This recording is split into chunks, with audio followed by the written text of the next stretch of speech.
Welcome to Basketball News NBA Free Agency Show. I'm Alex Kennedy, joined by Spencer Davies, Kelsea O'Brien, and Evan Sidery.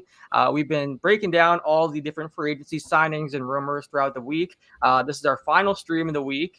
We actually have a lot of things to talk about today. The last few days, there's been very few signings and rumors to pop up. That first 24-hour period was crazy, and you had a bunch of things happening, and then it really slowed down. But today, in last 24 hours, we saw things pick back up a lot with a number of extensions, a number of deals getting done, and a lot of rumors popping up. So plenty of stuff to talk about. Let's start with Kelly Oubre inking the 2-year, $26 million deal with the Charlotte Hornets.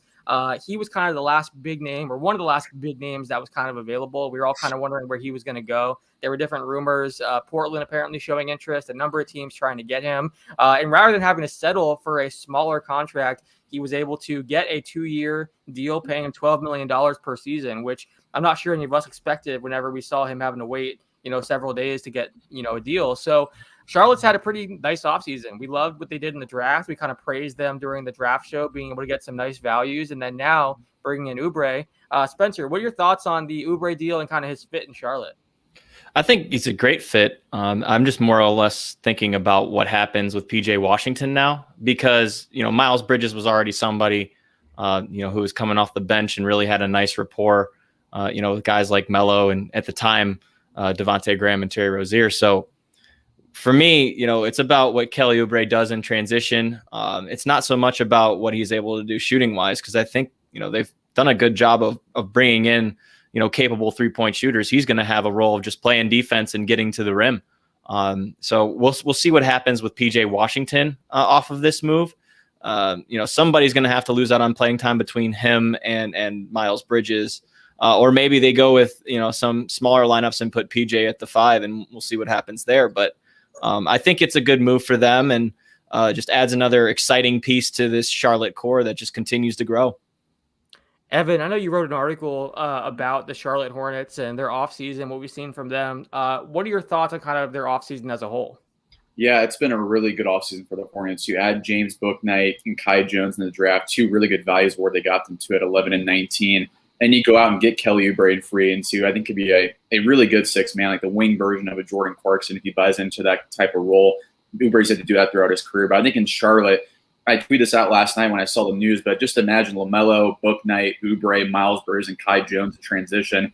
That's like a Charlotte kind of version of Lob City you're kind of creating there. That's a really fun league pass type of lineup. So I really like what Charlotte's done, really young. But I think this team could easily push for the playoffs next year. They're actually around 500 when Gordon Hayward was around. Once he got hurt, they finished the season 8 and 16. So if Gordon Hayward's around, you add Oubre to the mix in the wing, you add James Bouknight as well. This is a really fun team that can make a push for the playoffs next year. Now, we haven't got a chance to talk to Kelsea until today. So, we've been breaking down these moves all week, and we talked about Miami a lot. But I want your thoughts as someone that's a big Toronto Raptors fan. It's been an interesting week. Lowry going to Miami. You had the Masai Ujiri news come out that he will be staying in Toronto. Where are you at right now as someone that is a Canadian and that loves the Raptors? What are your thoughts on the week as a whole? First of all, I'm happy for Lowry. He didn't owe us anything to stay here. He brought us a championship. So if he wants to go retire to the beaches in Florida, good for him. If you love something, set it free, right? And so I'm happy for him. I'm happy Masai stayed. It's obviously like tooling towards a rebuild for Toronto. And I'm fine with that as someone who predominantly cares about the G League and the development of players more than fighting for a title every year. I know other people don't, and I understand why, but the way that I watch the game, I prefer to see these guys develop and see what they can become. And I know I've seen people on my timeline, Raptors fans, that are already in love with Scotty Barnes. What were your thoughts on that pick, and are you a big fan of his already? I love Scott.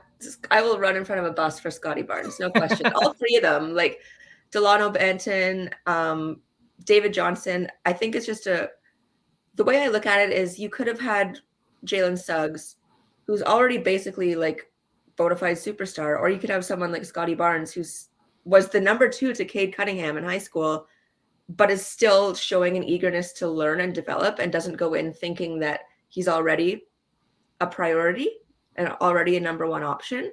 So I think when you're in the middle of a rebuild, you need someone with the mindset that, okay, I'm here to learn and I'm here to grow instead of I'm here to have everyone work around me. Yeah, that's fair. People are dropping their thoughts in the comments section, including one person shouting out Evan, which we definitely have to do. With we had the Sidery bomb yesterday. Elfrid Payton going to the Suns. Our Evan broke the news here on a 1-year deal. Evan, what are your thoughts on first of all getting shouted out here, and then the Elfrid Payton news being the third guard in Phoenix?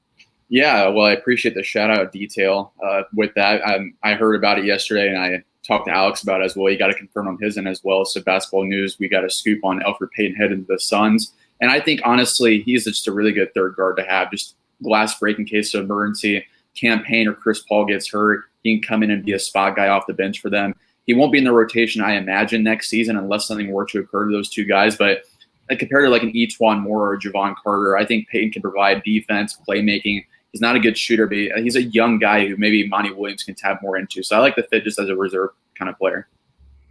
Another big story that came out today, Kevin Durant signing a 4-year, $198 million extension with the Brooklyn Nets. That's huge news for the Nets. I know with some of these big signings in recent years, whether it was, the Nets trio or with the Clippers with, Kawhi and PG, there was a lot of fear over how long these guys would actually stay because they had shorter deals and, options and things like that. So for him to commit for 4 more years, I mean, this has been an amazing offseason for the Nets. We were talking about this in our Slack channel to be able to, get that kind of deal from KD and lock him up for 4 more years, but then also to be able to fill out, their bench with DeAndre Bembry, who they signed today, Patty Mills, who they signed earlier in the week. They had a really nice draft. They brought in a number of guys that can really help them, re-signed Blake Griffin, re-signed Bruce Brown. I think they've done a really solid job this offseason. Spencer, what are your thoughts on what we've seen from the Nets and this KD extension? Well, you missed one, and that was James Johnson. And I think that was a big addition as well because Jeff Green's off to Denver. But no, they've done a good job at making moves around the edges and keeping everybody together. The core is going to stay the big three, of course, with Kevin Durant, James Harden, and Kyrie Irving. But I think just the supplemental stuff is what pushes you over the edge as far as a title contender goes. So I think that Sean Marks has done an excellent job of just kind of putting those pieces around them. You hope that they stay healthy this year. You think that they can gel a little bit more because, obviously the trade was mid-season last year, and then you had the COVID-riddled season, so everything was kind of jumbled up a little bit. And then in the playoffs, things just couldn't have gone worse for them as far as injury luck went. So I think that they're in a good spot here in year 2 to really make some noise. And this KD extension, I wasn't surprised that he stayed, but I am surprised that he's committing for, more than 3 years because typically NBA superstars kind of like to leave themselves with leverage. And in this case, he's really committing for the long haul unless, something crazy happens after 2 or 3 years. And, you never know how contracts end up these days, but I think it's a good start for them. When has KD ever done anything that other NBA superstars do, though? He's always kind of marched to the beat of his own drums. So he is. That's not surprising. The surprising part is Patty Mills. That kind of came out of nowhere. I like the move for Patty. I love it. I just didn't expect it at all. Mm-hmm. Yeah, there were like rumors coming out that he was also considering the Lakers. I think the Warriors were mentioned too. So he was being tied to a few teams. Clearly, he wants to go contend. We've seen he's been playing out of his mind during this Olympics with Australia. And yeah, I mean, to be able to pick him up, I think that's a huge addition to that bench. He can kind of provide some scoring there. I think their moves have been fantastic. And then, they may not be done either. There was the report from Woj that LaMarcus Aldridge has gotten some clearance from doctors and may be able to make a return. And you'd assume he already picked them once over other top contenders last year, once he was bought out. So does he re-sign with the Brooklyn there too and give their front court some depth? That's a possibility. So yeah, I think the Nets have done a really good job. I'm curious, there were some other things that happened today that I do want to discuss. Dennis Schroeder, he's kind of the big name that we're all wondering where he ends up. We talked about it on this show a lot. He turned down the $84 million extension. It's kind of a brutal story, during the season. Now, there's the money's dried up. There's not really a whole lot of places for him. So apparently the Boston Celtics have been in talks with Schroeder on a 1-year deal. Hopefully, for him, he can play well during the season and hit free agency again next offseason and get the bigger payday. But what do you guys think about the fit for Schroeder in Boston?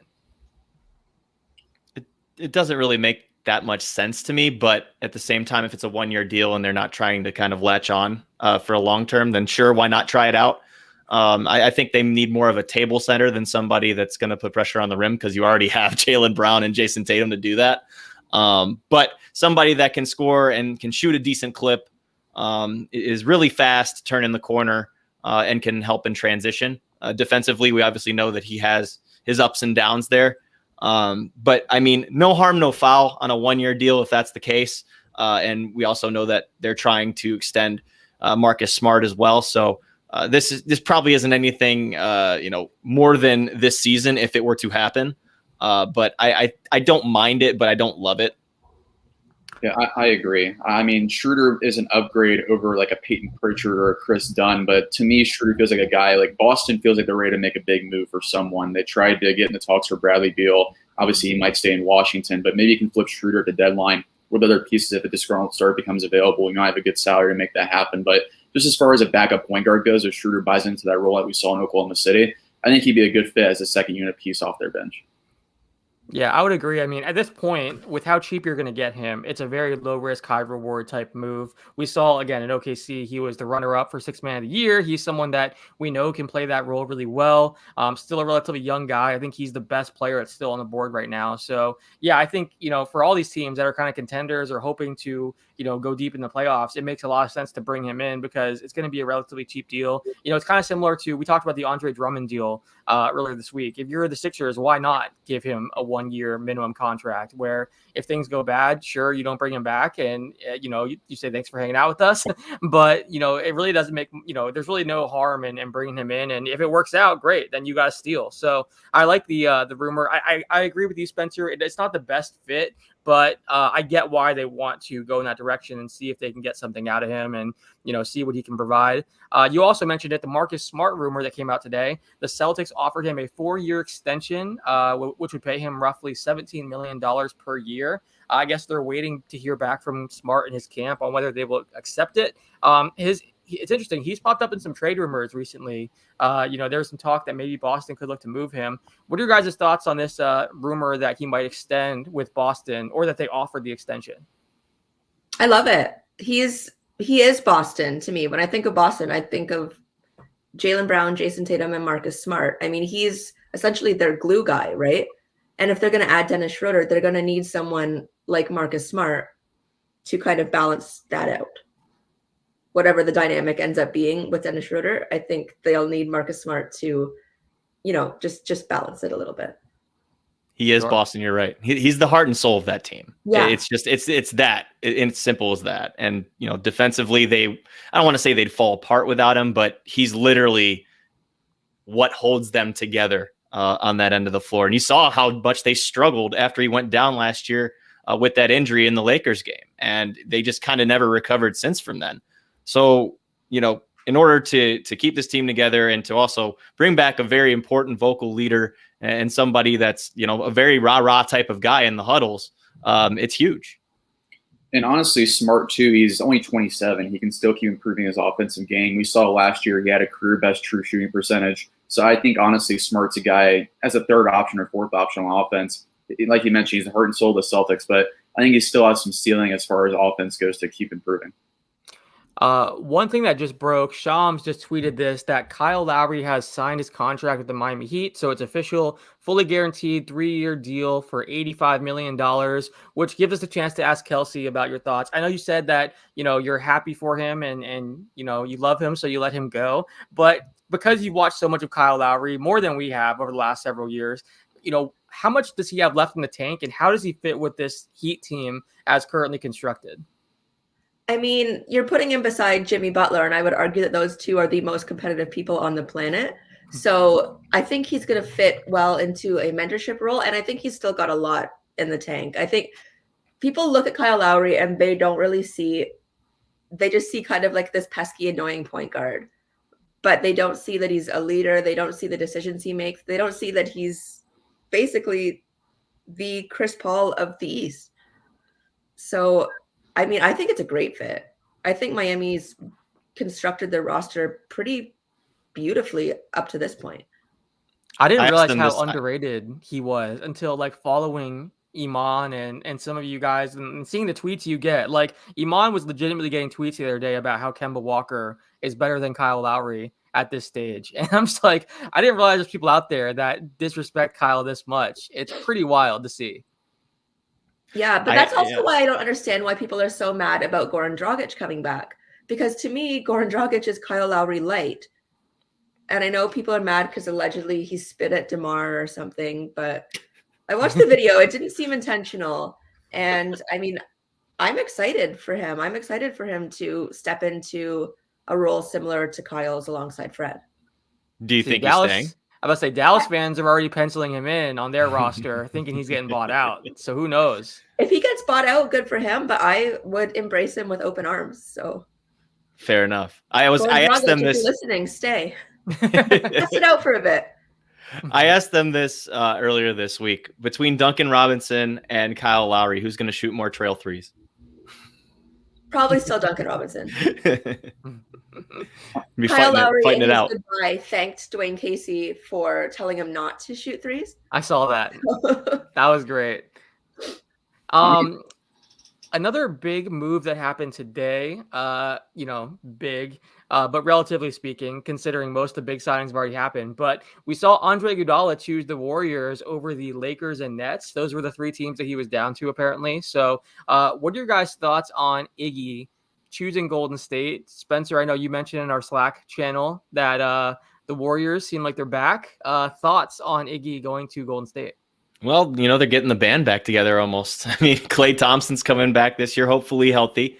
You still have Steph Curry and Draymond Green. Then you bring Iggy back, who was obviously the 2015 Finals MVP against the Cleveland Cavaliers. And, he's somebody that almost similarly to Marcus Smart with Boston is very much so a heart and soul of that organization when he was there. He's not going to really wow you anymore. Like he used to be the guy who had athleticism, played great defense and was able to, get to the cup. Now he's more of a sense of a glue guy, almost in the mold of a Draymond Green.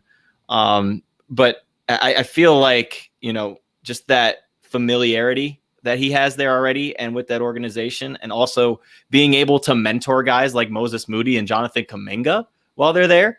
I think adds an extra push to them as a franchise, but also in the now, knowing that he's able to still contribute the way that he did, his previous teams.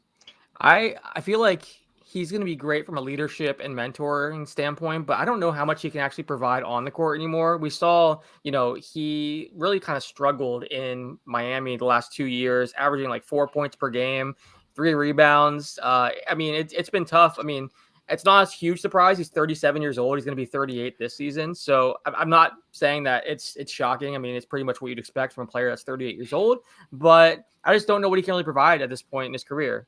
It's PJ. But I mean, if you look at what PJ Tucker did for the Bucks, you could probably expect the same thing he would do for the Warriors for Iggy. I know PJ Tucker's not quite as old as that, but like just as far as just playing a role, you're not going to see him out there for 25 minutes a night, but you could see him out there for 15 minutes a night. And during that time, he's going to give it his all. And I'm guessing this is his swan song going back to the Bay, an organization that embraced him. And if you look at his statement, it certainly sounds like something like this is going to be one of his last years. So I think he's going to make the most of it, and he's going to be able to contribute when he's out there. And you mentioned, Spencer, I mean, I think for a guy like Jonathan Kuminga, who many people in the draft community thought might be a number 1 pick heading this year, and he obviously fell to 7 to Golden State, that's a perfect archetype and a role model for him to follow. He's very similar to Iguodala as far as physical traits go. If you can have him learn from him for a year, I mean, if Kuminga hits for the Warriors, that's a really big boom for them. And right now, the win now window, you add Otto Porter, you add Iguodala, you have these young guys. If Klay Thompson's back to being the usual Klay Thompson, I have a hard time not thinking this Warriors team's not a top 4 seed this year in the West. And don't forget, too, they had Nemanja Bjelica, too. And that's a very underrated signing considering how well that guy shoots and just fits right around everybody else. Yeah, I'm excited to see this team again. I think Klay Thompson being back is huge. Not only do we, he can help on both ends of the floor, and he just helps everyone with, his spacing and everything there. So I'm really excited to see this team kind of back at full strength. I'm curious, Kelsey, because we're talking about Kuminga, we also saw Jalen Green, Isaiah Todd be drafted from the G League Ignite program. You're someone that's covered the G League very closely over the last few years. So what are your thoughts on that first season from the Ignite? And, what are you expecting going forward as they, kind of figure some things out and continue to attract top prospects? So the Ignite season was surprising just because, you thought that they would come in and be the Jordan Bulls, right? You thought they'd be like just this insane team, and they didn't really do that. But the players that were drafted, and even some of the ones that weren't, did play really well. I think it will be interesting to see how the Ignite expands on that, especially entering the draft, if they're going to have more teams or if they're going to somehow make it so that the G League is more direct to the draft. But it definitely got people's eyes open to the G League. You see all these guys from the G League getting signed or getting, 10 days or summer contracts. So it's exciting. I mean, I feel really bad for Kai Soto, the only one that didn't get drafted that was expected to. And his name pretty much fell off the board. But yeah, it's exciting to see people caring. There's never been a better time to be a top prospect. You have so many options. Obviously, you can go the traditional route, but you can also go overseas. We've seen that with guys going to New Zealand. You have the G League Ignite. Now if you're even younger, you can go the Overtime Elite route. Like, there's so many different pathways now if you're a top prospect that's kind of coming up through the ranks. So pretty cool time. And now in college, you can even make money if you want to. So that's why we're seeing like Amani Bates apparently is considering reclassifying and talking about Oregon and some different colleges. So now he can potentially go there and make money. So I'm curious how that's going to impact, the G League Ignite if, now guys can just go make the same money or, similar money elsewhere. That was kind of one of the big things. You can start getting paid right away and sign endorsements. So the name and likeness thing is interesting to see how that impacts them. But I think it was a successful first year to have 3 guys drafted in the top 31, including the number 2 overall pick and the number 7 overall pick. I mean, that's huge. No question. And I think that we're still going to, see things like she said, Kai Soto and, Dacian Nix is another one that's out there. Isaiah Todd got drafted as well. So we'll see what happens, with that program. I'd be really excited to see if Amani Bates decided to do that. But you just mentioned it. If the NILs are involved, he's probably going to want to be, front and center, March Madness, all that. So we'll see what happens with Imani. But we've got a lot to look forward to as far as the future of this league.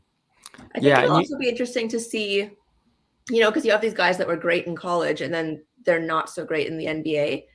It's going to be interesting to see how that works with the G League players as well. Yeah. Not everyone's going to be a success story. I mean, it just is what it is. Yeah. That's why I like how with some of these programs, they're also like building in, if guys do eventually want to go get their college degree, they can still do that. And it's paid for. I think Overtime Elite has that. They do. Also, that kind of stuff is really smart too, where, you're basically not forcing these, especially at that level, high school kids into this decision. So if they eventually say, you know what, I'm not really wanting to play basketball anymore and want to shift focus, they can go get, all expenses paid college degree. So I like that they kind of have those out for guys too. But yeah, I mean, I'm curious too, Spencer, you mentioned Knicks. He's playing with the Sixers Summer League squad. So he's one of the guys that did not get drafted. I think if you're the Sixers, that's an amazing situation where you can land a guy with that much upside and that young to play on your Summer League team. So it'd be interesting to see if he can, play his way onto a contract or onto the roster, or someone's roster. But yeah, I think the Ignite thing is interesting to kind of keep an eye on. There's a few more things that happened today that I want to get into. The Clippers made a few moves. They re-signed Reggie Jackson. He got paid after playing really well in the postseason for them. And then they also brought in Justice Winslow. Now, I know Nikias Duncan is a big Justice Winslow fan. During our day 1 free agency stream, he said that Justice was one of the guys out there that, one of the lower end guys that he was kind of curious to see where he ended up and thought he could be a potential steal. So what do you guys think of the Clippers bringing back Reggie Jackson and also, adding Winslow to their bench? Spencer? Yeah, I mean, I'm a big fan of that. I think that, Justice Winslow, I share the same kind of, infatuation with him just because I was a huge fan of his at Duke. I thought that he went a little late in the draft class that he was in. But clearly, he's had injury riddled seasons, hasn't been able to get the jumper right, but defensively, he has shown so much potential and so much promise, in just staying in front of guys. And just, he has, really solid length, the ability to, physically play the game the right way. And also, I think that he's gotten really good at becoming a playmaker. At his size, it's a little different because he, slots in at that 3 or 4 position, but he's somebody that likes to handle the ball, get others involved. He did that a lot with the Heat, before he got traded to Memphis. So, that's something that you should look out for the Clippers, especially knowing their point guard situation. They also have Jason Preston, who they drafted in the 2nd round, that I'm really intrigued by. But then you talk about bringing back Reggie Jackson. Good for him, man. $11 million annually. I think that's the most they could have paid him. So they really rewarded him for that postseason run, and he was just magnificent as off the ball. When he had the hands in the ball, when he had his hands on the ball and shooting those threes, stepping into everything, getting other guys involved, and just showing that genuine emotion after all that came to an end. I think, rewarding a guy like that for his, passion and his dedication, was really nice to see. And, Paul George even posted something on his Instagram that, showed that he was really happy about it.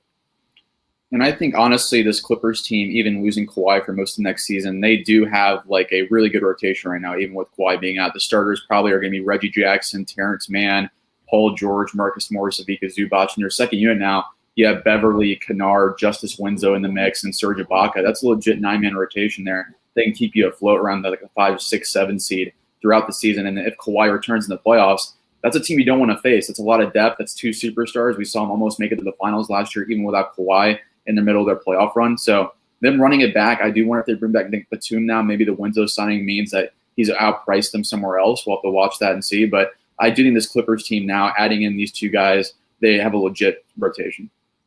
And as somebody that always looks forward and ahead, I'm excited to see what they do with BJ Boston developmentally. I already mentioned Jason Preston. And then Terrence Mann, I just think he's going to take that leap here in year 3, that most other, young guys do when they get these opportunities. Yeah, he's been fun to watch. The difference between the Clippers and the Lakers is the Clippers seem to have a run it back mentality, whereas the Lakers, it's kind of reminiscent of the Dwayne Wade, Isaiah Thomas Cavs with LeBron, where it's like, okay, let's just collect all the pieces and see how they work. Whereas the Clippers are like, okay, we know what works. We know that it's Reggie Jackson, and we know that Justice Winslow could work. He's just had a career that's been very stop and start. It's funny. I'm excited for him to find his footing, and I think it's a good team to do it. As somebody who covered that team in Cleveland, I think people also do never realize that Jay Crowder, Dwayne Wade, Isaiah Thomas, Jeff Green, all these guys played for Derrick Rose. They all played for the Cavs, and no one remembers because of that deal that happened in 2018. It was just such an interesting collection of talent. It's crazy how many of those guys you mentioned have went on to have even more success, elsewhere too. That's the wild Absolutely. thing. Mm-hmm. Sometimes the pieces just don't fit together. That's all. It just depends on the organization and fit. It's really a true thing. So I do want to ask a question about the Lakers. You mentioned Kelsey. We talked about the Clippers and what they kind of did. They made a bunch of notable signings, and some of them were expected. Dwight Howard, Carmelo Anthony. We kind of had those in mind. They also bring in Wayne Ellington, Kendrick Nunn, Malik Monk. They were very busy, and as you mentioned, they did not run it back. They're going to be a very different looking team next year. Russell Westbrook also was the big name addition, obviously making the trade on draft night. How did the Lakers do in free agency? Do you feel like they made too many changes and tweaked things when they were considered the favorite to win it all with this roster kind of as currently constructed until the injuries all started happening? Or do you think it made sense for them to kind of make these kind of moves and really mix things up? What are your thoughts on kind of how this team fits together and what we can expect from the Lakers this year? It seems like their roster is the size of a football team, right? So, I mean, at least there's probably some pieces that'll fit together. But I don't think that it was necessarily the right move to make all of these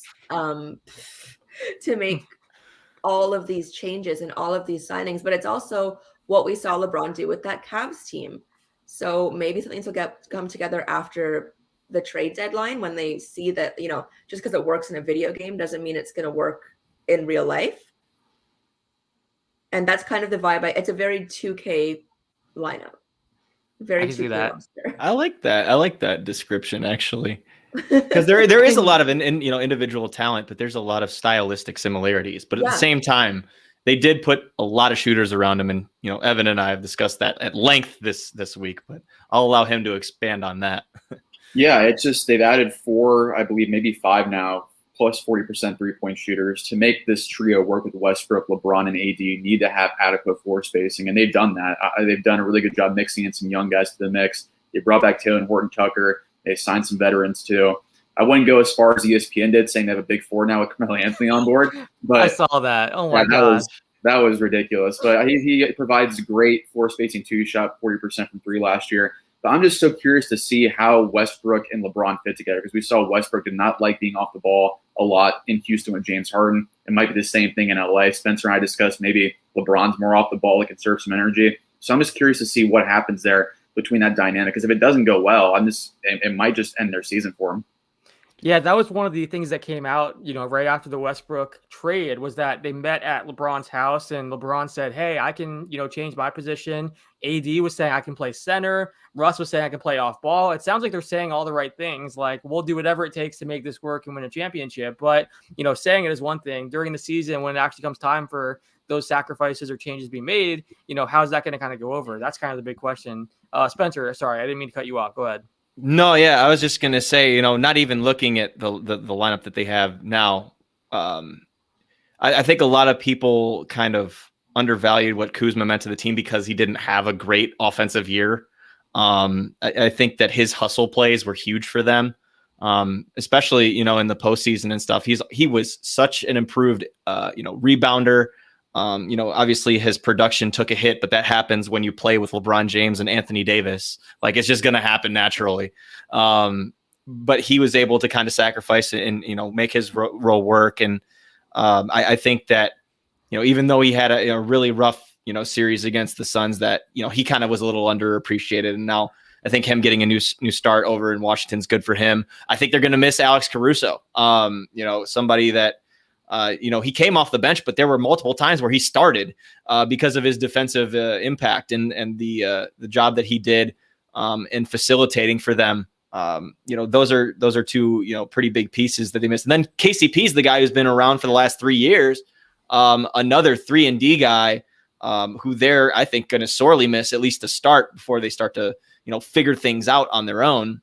He was a pretty streaky 3-point shooter. I think he started the year out like 1,000%, and then he just went and maybe shot 20% like for 2 months, and then he went right back up and shot really well. But the defensive, impact was always there for him as well. So that, you're taking away, 2 to 3 very important pieces that were a part of that team in the championship year. So I think getting used to the other one, and that's what the regular season is for. You're not together and stuff like that. The main core might be together, but the pieces around are not. But I think that that's what they can use the first couple months of the regular season to do. And I'm sure that we'll see plenty of Twitter, reaction when they're 3 or 4 games under 500 in the first 2 months or something. And then they can turn it on. Yeah, I agree. I mean, they traded all these pieces, all these guys that were really willing to adjust for guys where you're not really sure if that's where their head's at this point in their career. Like I know a lot of them want a ring first and foremost, but are they willing to make the adjustments to get there in the way that a Kyle Kuzma or an Alex Caruso or a KCP, who was integral to that championship, were willing to do? Right. And it's only a time will tell thing. Yeah. It really is.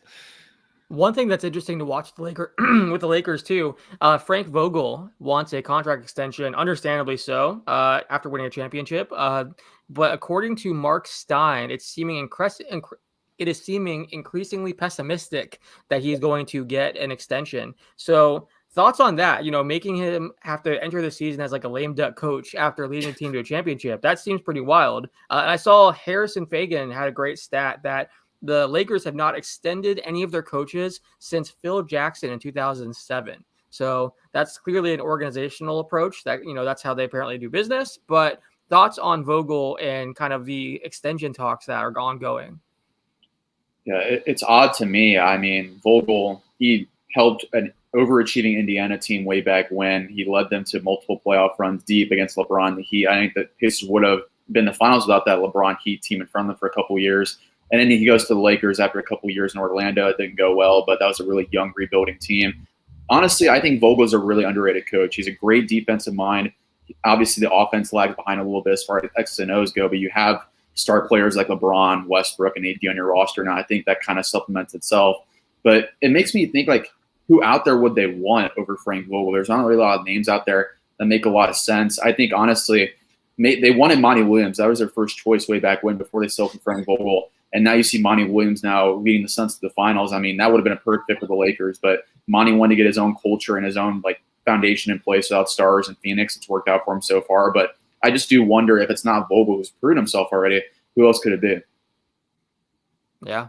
And Lionel Hollins left the staff, I believe, that I saw too. So, Jason Kidd too. Yeah, I was gonna say, is Phil Handy still in there? Is Phil Handy a potential heir to the throne? Because his name's gotten floating around in coaching circles as well. So, just some food for thought.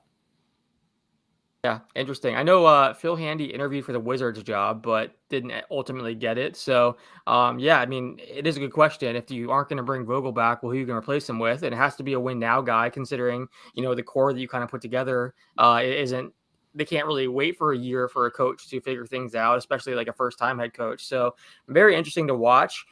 Real quick, I do want to thank our sponsor, Panini. Panini is the exclusive trading card partner of the NBA. You can get Panini NBA trading cards featuring all of the league's top players, including rookies and free agents, on the move at Walmart, Target, hobby stores nationwide, and online at PaniniAmerica.net. Thanks, Panini. Appreciate you sponsoring us. Evan, you wrote an article. We kind of talked about the Lakers and the trade that they made. You wrote an article about the Wizards, and you're very high on their offseason. You feel like, the rotation players they got from LA and their draft, results, that they kind of put a great roster around Bradley Beal. Can you kind of speak on Washington's offseason and what you've seen from them? Yeah, I just think it's just competency that GM Tommy Shepard showing in Washington. The flip Westbrook for the value they did, I think, was a really solid haul. They didn't trade the 22nd pick for more assets. You get a backup point guard in Aaron Holiday, who didn't really have a role in Indiana. You added a G League Ignite player in Isaiah Todd, who has high upside as well. And you also add Corey Kispert with the 15th overall pick, a sharpshooter. And you also add the next Spencer Dinwiddie, who I think is a great fit next to Bradley Beal as far as a backcourt partner goes. The Wizards just have a really good roster around Beal with young players like Rui Hachimura, Deni Avdija, Kispert, etc. You add in the win now guys like Dinwiddie, Kuzma, Montrezl Harrell. And also you can go down the line with Davis Bertans, who's a really underrated three-point shooter. He can be a plus 40% over the last couple of years. He had a bad year last year, but I think he's going to bounce back well alongside Dinwiddie and Beal. Obviously, I don't think Washington's a team like you're thinking to yourself, oh, they're a top 3 or top 4 team next year. I just think it kind of shows that the Wizards can retool on the fly around Bradley Beal and try to convince him to stay, because I just think they have a solid rotation in place now where he can build something in Washington. It might be down the line. Bradley Beal might want to go somewhere else and try to win a title, but I think it's just a good, convincing argument that Tommy Shepard's put in place to say, hey, why not lead this young core into the future, sign your Supermax extension next offseason and see what we have here. Because I see the Wizards are a team next year where I think they're probably a top 6 or 7 seed. And not to mention too, it's not like you're like attached to this team too. If they play well, and there are some guys that came in for a year and really upped their value, and even maybe by trade deadline, because it is a little bit crowded in the forward and bigs room, that they can really get some value back at the deadline, or trade some of those assets away to get an even bigger, name or bigger player or better fit. And it's going to work probably right out of the gate. So we'll see what happens. But I agree with you. Dinwiddie and Beal, I think, is a great combination. They'll be able to take some pressure off of one another. And I think, people are underrating how good, Spencer Dinwiddie is, forgetting that he was, 21 point per game scorer just a couple of years ago. So, yeah, I would say Jackson Frank, he did a great breakdown of Spencer Dinwiddie's game and just kind of what he brings to the table. I would definitely recommend that. It's on basketballnews.com. And yeah, I agree with you. One thing we've heard too is that, Dinwiddie and Beal are very close, that Beal was excited about the possibility of playing with Dinwiddie, and that Dinwiddie said that he feels he can, attract free agents and other stars to Washington. Now, is that him saying that as part of his pitch to the Wizards to get this 3-year, $62 million contract? Sure. But I will say he was part of the recruitment of Kevin Durant and Kyrie Irving to Brooklyn, so he does have some track record of that. When I had Jake Fisher on my podcast recently, he said that he thinks Beal is going to sign the Supermax extension this next offseason. So it's interesting. Beal's kind of been one of those guys that all NBA fans hope that he's going to land on their team. He can fit with every single organization. So you have all these fan bases that are frustrated that he hasn't requested a trade yet, but it's possible we see him, re-up with Washington and stay for 5 more years potentially, or several more years at least. And maybe Dinwiddie, bringing in his friend can help with that too. And yeah, I agree with you. I think they did a really good job with that Westbrook trade. That was a contract that at one point people were saying is untradeable and it's impossible to get good value back for it. I think we've seen the last few years that no NBA contract is actually untradeable. And yeah, credit to the Wizards for kind of retooling around Beal and giving him a roster that complements him really well. I think they did a great job. I do want to talk about one last big story that came out today, and it was Lauri Markkanen of the Chicago Bulls, who's a restricted free agent, saying that he wants out. There was an interview with an international reporter, and it was translated over, but let me grab the exact quote. But he did say that he wants out of Chicago, so that's something to keep an eye on. Let me see. I will grab that here. I know there were some rumors that Charlotte could be interested in him, but then they went and made the Kelly Oubre deal, so I'm not sure if that's still a possibility. There's also been talk about San Antonio, but I know yesterday Eric Pincus came on and said that he's not the typical kind of big that San Antonio typically goes after. So is that something that could still happen? The quote from him was, "We have offers from several teams. I want a new start to my NBA career somewhere else. Hopefully we can get things in order quickly with the Bulls in a new direction for my career." So basically saying he wants a fresh start. San Antonio and OKC are really the only 2 teams left that have cap space, significant cap space, now that Charlotte went and did the Oubre deal. So it's kind of tough.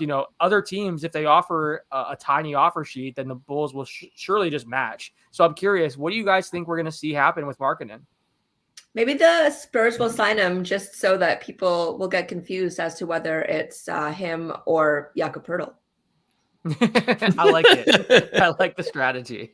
I think Lowry's hair is just a little bit more blonde, but Maybe. No, well, they can fix that easily. True that. No, I think this is an interesting, situation because now you mentioned Oubre being in Charlotte, his options are very limited. Unless there's a way for, a sign and trade to happen or something. I think there was somebody that floated out a rumor about possibly, Minnesota being interested in him. Yeah, I remember that. I think that that was Jake Fisher, I think, on Monday or Tuesday. But I don't think it's going to be one of the teams with cap space, if that's, an interesting thought. Like, there's teams out there that need a stretch big. I don't think OKC's one of them. I don't know if the Spurs are going to go after him because of what Pincus said yesterday, and also the fact that he would have probably been involved in the DeMar DeRozan sign and trade. Yeah. So, the suitors are, dwindling. So yeah, I think it's going to be an organization that's going to surprise all of us, honestly.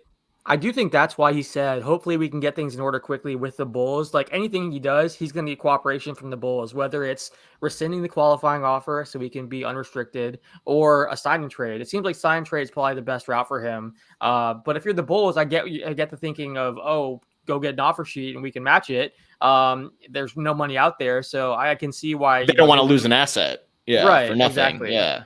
So you might as well, if you're not getting anything back in the sign and trade, I can see them trying to just bring him back for cheap or match a tiny offer sheet. So I always feel bad for players that are restricted free agents. It's not the ideal situation, but I really don't see a great landing spot. Minnesota does come to mind because Jake Fisher did say that, San Antonio and Minnesota were the 2 teams that kind of kept showing interest in Markkanen. So maybe they emerge, but I don't know, what that looks like potentially. Neil Olshey, get on the line. I have 4 teams here I thought of while you were all talking. There's about what makes sense. Minnesota, like these are all sign and trade scenarios that just came in my head, but maybe you send Ricky Rubio or Taurean Prince in a sign and trade back to Chicago. Sacramento makes some sense. They want to get off Marvin Bagley, maybe just do a swap of those prospects there back and forth.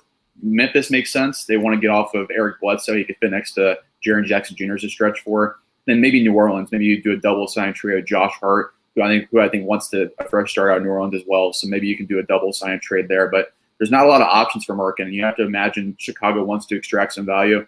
So I expect the sign and trade to happen for sure. Yeah, and Rubio's in Cleveland now. I know that deal happened too. Oh, So yeah. that wouldn't. But yeah, otherwise it's interesting. I'm curious to see what destinations could make sense. But yeah, for Markkanen in his camp, I imagine pretty frustrating time. And the fact that he's saying publicly that he wants out, I'm not sure how that's going to really help things. But still pretty interesting. Anyone else have thoughts on Markkanen and kind of what's next for him? His camp is like a day late and $1 short on this one. Had they said it like 5 days ago, they probably could have made something happen. But to say it like yesterday or something, we're 5 days in. Yeah, we're 5 days in already. Yeah. I mean, it still blows my mind how quickly all the money just dried up and all the free agent chairs were taken. So now for guys like Markkanen and Schroeder, you're basically just left. You're the odd man out. And now, does Markkanen have to kind of do the thing we talked about where he takes the qualifying offer, hopes to have a big year and then get paid next offseason when he's unrestricted? Like, there's really not a whole lot of great options. Some people in the chat just asked, do the Knicks make sense? Mentioning Robinson, Knox, next year's Dallas first rounder. See, I feel like that's a lot. That much up? You're going to give that much up for Lauri Markkanen? I don't think they'll give that much up, but do the Knicks make sense as a possibility? Giving up a little bit less. That's the thing. You're the Bulls. There's not a whole lot you can get back in a sign and trade in this scenario. So it's kind of tough. It is. It's really difficult. And I mean, the Knicks just don't make any sense to me. They have, you have Mitchell Robinson, you have Nerlens Noel, Julius Randle. You can occasionally play at the 5, and maybe you could make it work. Small ball 4, but they have their roster construct. I don't think it would work. I'm just gonna flat out say that I don't think it would work there. Yeah, if it costs even less, maybe they could look into it. But yeah, it's for a lot of teams. I'm not really sure. If it's a great fit or what the asking price would be. So definitely a situation to monitor. We do have news that just came out from Mark Stein, and it involves the Toronto Raptors. So I want to get Kelsey's reaction here. Toronto has shown zero inclination to buy out Goran Dragic to this point and has rebuffed any trade overtures for the all-star point guard. So you might actually, like we talked about, maybe you will have a year with he must have been Dragic. Watching. He must have heard me pitch. You said if you're watching, please stay, and there you go. Sounds like Masai agrees with you. He wants to keep him. I think this Raptors team could be kind of sneaky entering the year and actually could be more competitive than people think. Everyone's talking about them, and like other organizations are circling like vultures, thinking they can pry away Goran and Pascal Siakam and all these players that keep popping up in trade rumors. But I mean, this is a really nice core that's coming back, and they haven't been super active this offseason, but, to add Scotty Barnes and some of the pieces, I think they could actually surprise some people. Yeah, especially if you've got someone like Fred VanVleet, who normally plays with a chip on his shoulder, but who's going to go extra hard now that Kyle Lowry's gone. I mean, I don't think that you should count them out yet. That's not me being a homer. That's just facts. I don't count them out yet. Who do you think's the odd man out in that rotation? Because Chris Boucher probably comes to mind for me now that they brought back Khem Birch. You have Pascal Siakam, you have Scotty Barnes, who's probably going to slot in, anywhere honestly in the lineup, but he's kind of more like a big kind of point forward type. Is Boucher the one do you think loses out on minutes? Probably. I mean, they did get rid of everyone else. Maybe Utah. Yeah, Utah probably would be out on playing time because I just did an article for basketballnews.com like looking at diminished roles, and I was just thinking who on the Raptors probably would lose some time. And, having all those bigs and, front court players, I was just thinking to myself, Boucher is probably, even though, he looked great last year, like he's probably going to be the odd man out. He was very I think he'll be either of those two. I think he was very matchup dependent too. After, there were times where they couldn't really play him a whole lot, depending on who the opposing big man was. But my question is, I think last year you can pretty much throw away everything we saw last year because it was such a weird season. Being in Tampa, being an hour away from my house, which was pretty cool. But yeah, I think I don't know. I'm curious to see what happens with the Raptors next season because I know right now they did all their draft workouts and everything in Tampa, and they've been kind of there for the offseason. So I'm curious to see if that becomes another season in Tampa. And I know that Raptors fans are really hoping that's not the case, because it is so hard for these players who are basically playing an away game every single day and away from friends and family and living at a hotel. I know, like, I talked to a friend of mine who went over to the hotel where the Raptors are staying, and they basically just took like a whole floor of the, I don't want to say the name of the hotel just in case, but they took a floor of the hotel and like built a whole practice facility and offices for the employees and everything. So it's a pretty cool setup, but I mean, no one wants to live at a hotel for a whole year, in a different country, literally, from where your family and everyone is. So it's a horrible situation. I hope it doesn't happen again. I haven't really been following that closely. Is there any kind of update on what might happen? Or have you seen anything, Kelsey, on whether or not they're going to be back in Toronto? The hope is to be back in Toronto. I've heard that the hope from MLSE is that they will be back in the stands or at home with fans in the stands in full capacity as of January 1st. And you guys got the Blue Jays back, right? Yeah. Okay. That'd be good. That's what I thought. Yeah, so I would just throw out anything you saw from this last year. That's one thing that kind of Jackson and Nikias mentioned in their article about Pascal Siakam, where they broke down his film and kind of what he can bring to a team. And they basically said, throw out anything from last year. We've seen what he can do and how productive he can be on both ends of the floor. So, this was such a weird year for the Raptors. I can see them, having a big bounce back season if they can get back home and be in front of their home fans again and everything there. I think that would be huge for them. So, anything else that we didn't touch on that you think we should discuss? Any moves that happened today or rumors that came out that we didn't hit on? I think we hit on everything. Stanley Johnson landing spot. Stanley Johnson. Oh, actually, that's a good point. Let's go through some of the free agents that are still available, because Stanley Johnson is one of them that is available. So Dennis Schroeder, Wesley Matthews, JJ Redick, Hamidou Diallo, Avery Bradley, Langston Galloway, Frank Ntilikina, Isaiah Thomas, Etuan Moore, Brad Wanamaker, Jordan McLaughlin, Dante Exum. And now for wings, you have Josh Hart, Svi, Jared Vanderbilt, Isaac Bonga, James Ennis, Denzel Valentine, Garrison Matthews, Paul Watson, who is Kelsey's favorite, Stanley Johnson, Rondae Hollis-Jefferson, Gary Clark. And then as far as bigs, it is Lauri Markkanen, Paul Millsap, LaMarcus Aldridge, Aaron Baines, DeMarcus Cousins, Bismack Biyombo, Ed Davis, Harry Giles, Patrick Patterson, TJ Leaf, DJ Wilson, Ersan Ilyasova, Taco Fall. So, I mean, again, we're kind of at the point now where most of the notable names are off the board. There's still some guys like Markkanen and Schroeder that we're waiting to see. And then some veterans like the LaMarcus Aldridges, Paul Millsap, JJ Redick, Wesley Matthews, Avery Bradley, that can still help a team that we're kind of curious to see where they're going to land. But we touched on most of them. There were quite a few signings and big rumors that came out in the last 24 hours. So we definitely want to hit on those. One person did say they missed the Schroeder conversation and asked if we could recap it. Basically, we said that we didn't know if Boston was a great fit and it was kind of awkward, but if you're the Celtics, it makes sense to bring him in on a cheap deal. It's kind of a low risk, high reward type move. So we understand, the thought process there. If you can get him for cheap, maybe he can be a contributor. And then for Schroeder, just try to play your best. And hopefully next offseason, you can get some team to give you a multi-year lucrative deal. That's kind of what we were saying.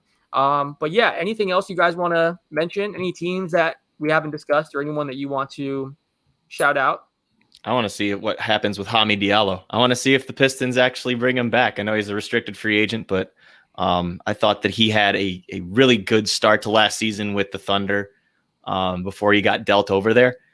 I feel like he has so much potential and so much, untapped abilities just as a two-way player. I know that offensively he's got a little bit rough jump shot, but he explodes to the rim. He has great length. He's really filling out in his body. And I'm wondering what the Pistons do, because they have quite a few guards and wings now. So do they match an offer sheet if one's big enough? Or do they decide to rescind a qualifying offer and see what he gets in free agency? I'm curious. I don't know what they're going to do there, because they already have, I mentioned it in my article with Josh Jackson, someone who's going to have scaled back playing time by default as well. What they do with those guards is really intriguing to me. The Pistons need to learn that you don't need to sign everyone at the same position every offseason. Like last year, they signed like, 5 centers. Before that, like now they have all wings and guards. Like you can space it out a little bit. You can. It They is got rid of one of those interesting. centers. They got rid of one of those centers. He's over in Charlotte now. I think one of the big takeaways for me, honestly, because we've been saying this for years about how much better the Western Conference is compared to the Eastern Conference, but there's a lot of teams down in the East that are going for it. Miami with the championship window, adding Lowry and PJ Tucker. You also add in the Hawks. They were really good last year. The Knicks ran it back. The Pacers ran it back. The Hornets got a lot better this offseason, too. The Wizards got a lot better. The Celtics, of course, are still there. Then the Bulls went for it with adding Lonzo Ball and DeMar DeRozan. And the Raptors saying that they're going for it, too, to make the playoffs. You keep Goran Dragic around. You have OG Anunoby. I think that's a really solid core that Toronto has in place. That's like 10 or 11 teams right there. They're going to be fighting for a spot in the East. And that's a first time in a while we've been saying about the Eastern Conference. Indiana's my dark horse. Bringing back Rick Carlisle. See what happens there. There's going to be some really good teams out East that don't make the playoffs just because, like you said, there's 10, 11 squads that are really talented. So that'll be very exciting to watch throughout the year. One last thing. So people asking some questions here. Let's get the 1 or 2 questions in before we sign off. Why is JJ Redick still out there? Everyone loves shooters. I think part of it is just he's had the injury issues. We saw him, land in Dallas last year and he wasn't really able to play very much. Dealt with a number of injuries. So we've also seen in the past that JJ has been kind of picky as far as his free agency. We know that, he had his eye on a few different teams like Brooklyn or, certain markets. So it's possible that some teams have shown interest in JJ and he just wasn't interested in their situation. So I think the injury and his, preferences probably are part of that. Anyone else have an answer there? I don't have an answer, but I mean, Goran Dragic, you listened. So JJ, if you're listening, come to Toronto. There you go. I like it. Watch in 30 minutes. We'll get some kind of news that JJ's going to Toronto. If that happens, Kelsey, you're just magic. He had a right heel issue. So it was the heel injury that kind of limited JJ this past season. We also saw he didn't play in the Clippers Maverick series because of that heel issue. So I'm sure teams, maybe that's kind of scaring some people away or some teams away. So, but yeah, he's one of the notable guys that's still out there. So we'll see what happens with him. Last question. Someone asked, where do you think Jakar Sampson will land? Will any team use the mid-level exception on him? Thoughts there? That's a lot of money. As somebody who is a big Jakar Sampson fan, who gives you really good energy in spurts, $9.5 million or $5.4 million, depending on what mid-level exception you have. That's a lot of money for somebody that's, typically a role player and usually a reserve role player. But, I don't see why the Pacers wouldn't bring him back. I think that he did a solid job there filling in. Even though, they still have, O'Shea Brissett over there. Kelsey knows a lot about him. I feel like, having any, depth piece that can play small ball 5 and really kind of defend pretty much, 2 through 5, 3 through 5 is always a valuable piece. But mid-level exception's a little high for me. Any team that's really needing, he's not really a wing. He's more of like a big wing, I guess is what you could call him. But somebody that'll always hustle and play his butt off. So, I feel like he'll land and end up somewhere that'll be beneficial for him. If Indiana loved O'Shea Brissett as much as it seems like they did, and then they signed Devin Robinson to their G League squad and now their Summer League squad, take a chance on Paul Watson too. Get the gang back together. I have a question for you, Kelsey. I'm going to put you on the spot because you've been ahead on a lot of these guys like the Paul Watsons and Brissett and guys that, maybe the casual fan hasn't heard of because you do so much G League coverage. Who are some guys that you're very high on right now that are G League level guys that people should be paying attention to or that, a year or two from now we might be hearing is part of an NBA rotation? Are there certain guys that jump out at you? Yeah, I mean, I think the 905 and Patrick Mutombo did a really good job with their roster. I mean, you saw Alize Johnson get picked up by Brooklyn right after the season. But, I mean, Paul Watson, obviously, my personal opinion, I'll die on the hill that he is the next Kevin Durant. So somebody should make that a reality. Matt Morgan, again, from the 905, is like a very young, very, very good three-point shooting guard. And like someone that's always ready. I think a team in need of a guard should take a chance on him. And then like Daishin Nix, Kai Soto, those guys from the Ignite team, they're good. Like they're really good players. And then, sure. Charles Brown Jr., he's good. I mean, I spoke with for Basketball News, Cody Demps is really good, and he's like a G League veteran. So if you have a young team that you're kind of rebuilding and you want someone to come in that's willing to learn but also willing to lead, then that would probably be your guy. There's so much talent in the G League. Yeah. And it's just a lot of these guys just haven't got their chance yet. For sure. Absolutely. Well, I'm excited to see. I think the good thing about the Ignite too is that it just puts more attention on the G League, and, guys that have been playing there for a few years, maybe they're getting more of an audience and that, nationally, more exposure because people are tuning in to watch some of these top prospects, or teams are scouting some of these prospects, and then they have a chance to kind of showcase what they can do too. So it's kind of a win-win for everyone involved.